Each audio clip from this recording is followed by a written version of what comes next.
beginning at 8 a.m. on both YouTube Live and on Facebook.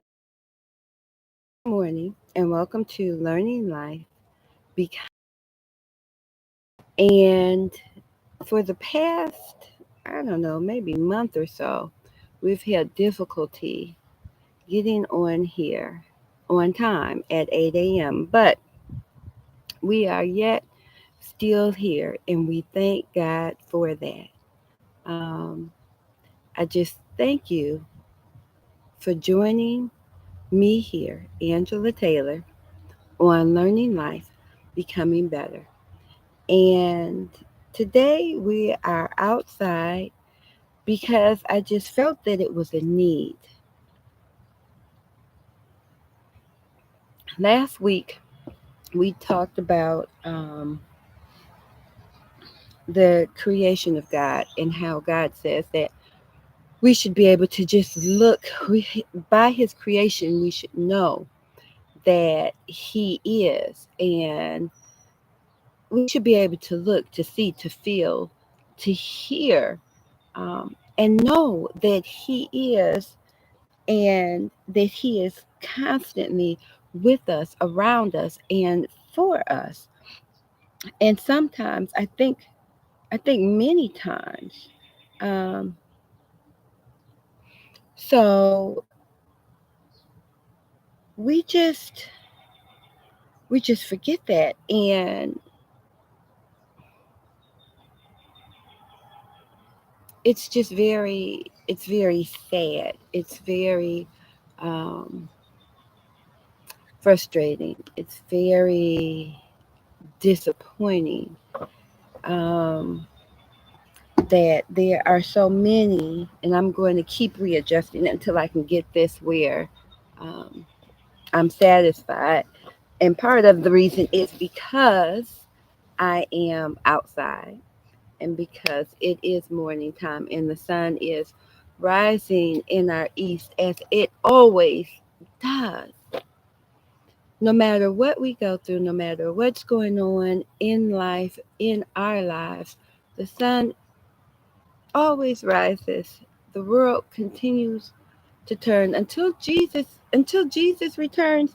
That's what's going to happen. Life continues, and for many of us, we have to figure out how we are going to continue with it. Despite how well some things are going in many of our lives, or in some of our lives, or how well things are going at different points in times of our lives, there is unfortunately tragedy. There is unfortunately um, things that we don't know. There are things that happen that we cannot explain. There are things that happen that we don't like. There are things that happen that called learning life, becoming. We learn this life as we go through it. No one is ever. You are not alone in wondering what is going on, and can I just stay in the good feeling for just a little longer? You're not alone in that. You're not alone in wondering when things are going to turn for the better. You're not alone in wondering when are things just going to stay right in this good moment. You are not alone in that. We have that in common. We have more in common than we have um, different. We all have life in common. So let's go to today's title. Today's title, yes, today's title. Today's title is Death, Homicide, Suicide, and Life. And our primary scripture, because we always go to the Bible. The program is called Learning Life, Becoming Better. Now, there's no human, there's none of us that have perfected life. And so, therefore, we must go to the creator of life. We must go to that who is perfect, and that's God. So, we always go to the perfect one, the one that is not guessing why, the one that is not guessing when, the one that is not guessing how, the one that is not guessing, what's going to happen. We have to always go to God, the creator of the heavens and the earth, the creator of humanity. We have to always go to him. So we are going to go, and I always read the King James Version because that's my preference. So we're going to go to Matthew chapter 26, verse 75. The last verse in the chapter. Matthew chapter 26, verse 75. It would have been good if I had clean glasses before I started, but we're going to do what we can here. Matthew chapter 26, verse 75. Again, as I said, the sun is rising in the east, and I am facing eastward. It's just going to take too much for me to change direction right now. So we're just going to have that happen. Matthew chapter 26, verse 75 reads, And Peter remembered the word of Jesus, which said unto him, Before the cock crew, thou shalt deny me thrice. And he went out and wept bitterly. Matthew 26, verse 75. And Peter remembered the word of Jesus, which said unto him, Before the cock crew, thou shalt deny me thrice. And he went out and wept bitterly.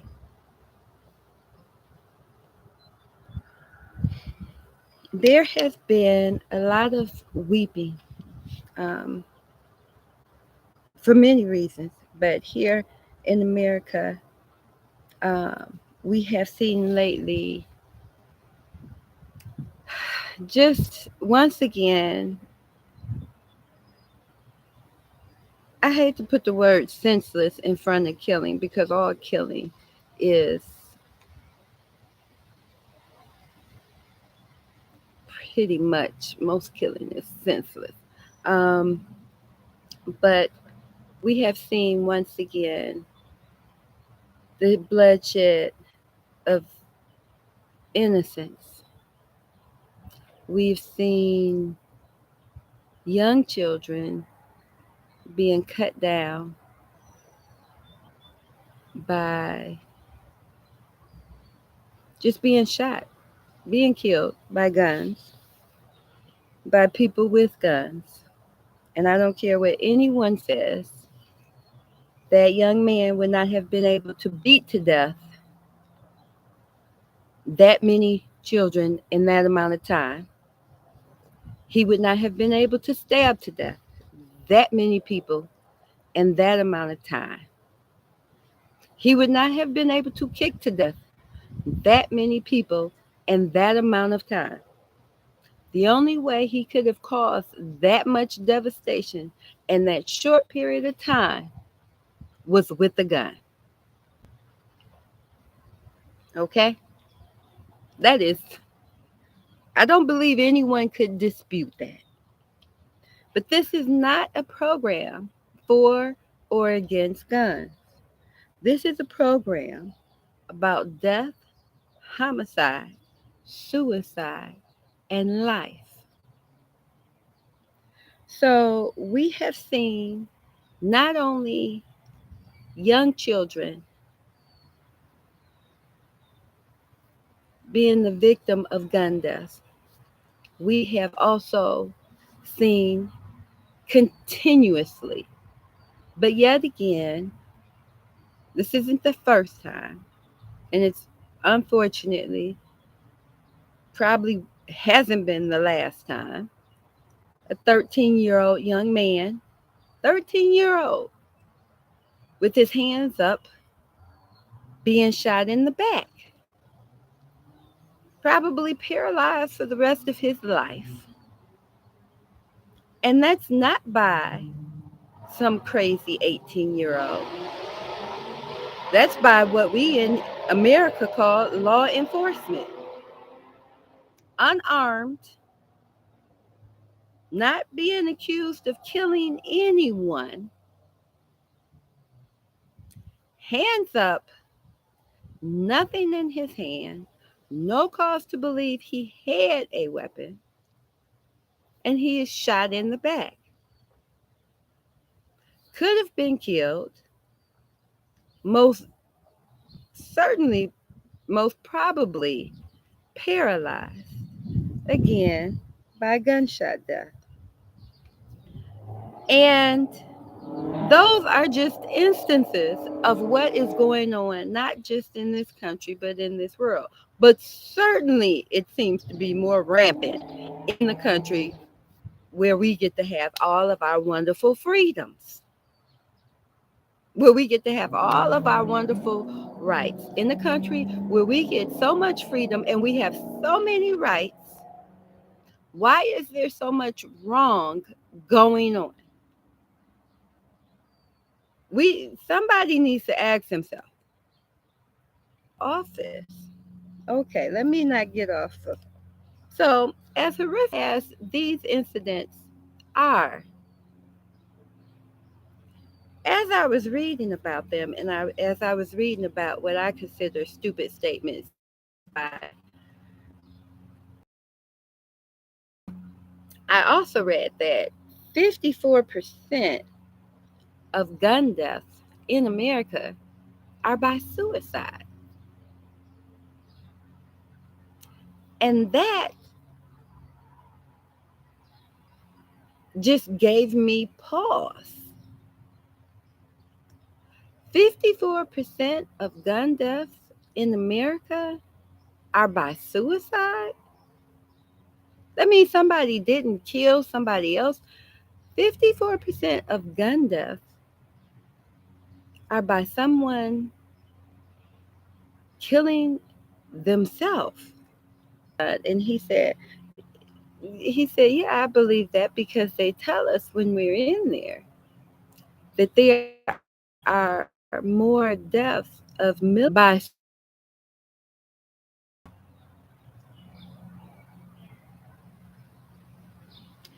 And the Marines have the highest percentage of suicides in the military. And what came out of my mouth was, and what do they do then? Since they give you this information, what do they do in order to help you? Since they give you this information as a new recruit, I forget what they call them when they first go in, but as they give you this information, what do they give you to help besides telling you that this occurs? What do they give you to help you so that this doesn't occur with you? And there really was no answer. So I have to give the world what God gave us. God gave us Him.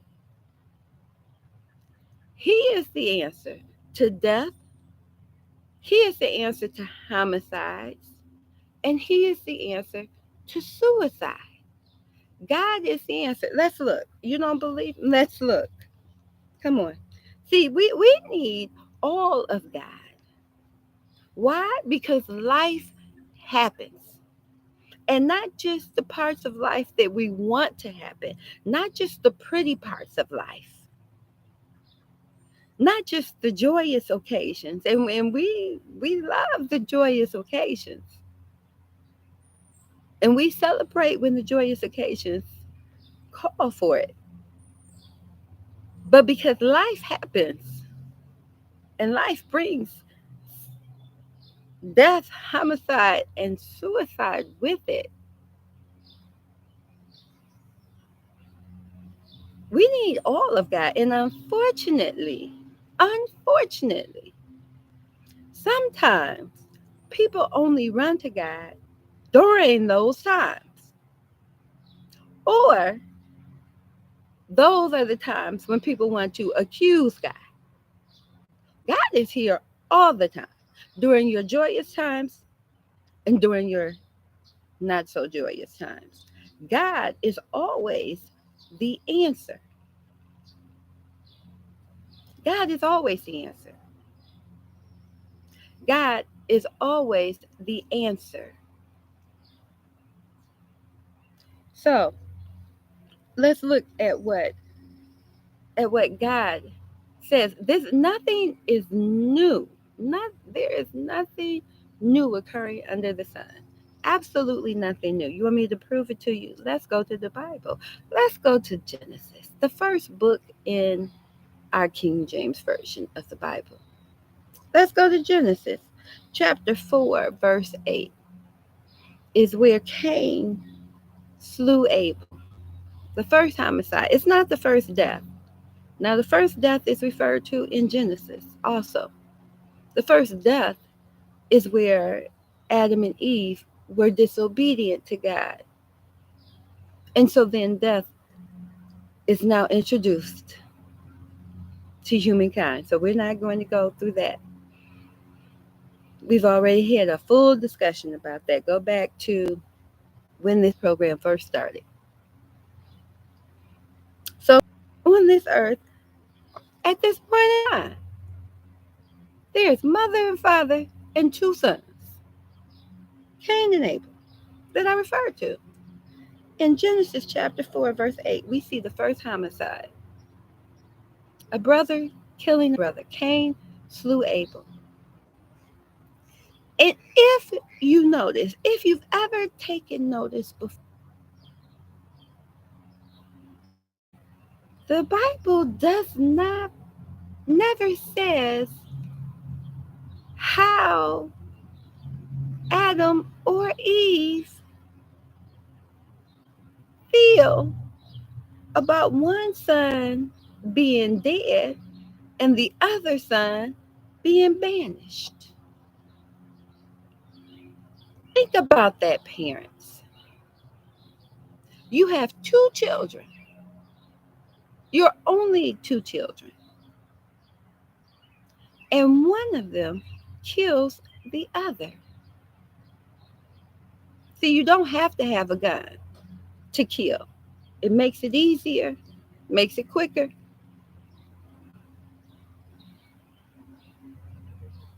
One of them kills the other. Now, you would think that the Bible would then say how Adam and Eve felt, or go back to refer to how their disobedience resulted in this. And the Bible does not do that at all. The Bible does not go back and put the blame on Adam and Eve's disobedience. Like a lot of you psychiatrists and psychologists, it doesn't. Because guess what, people? It doesn't matter who you put the blame on. The resolution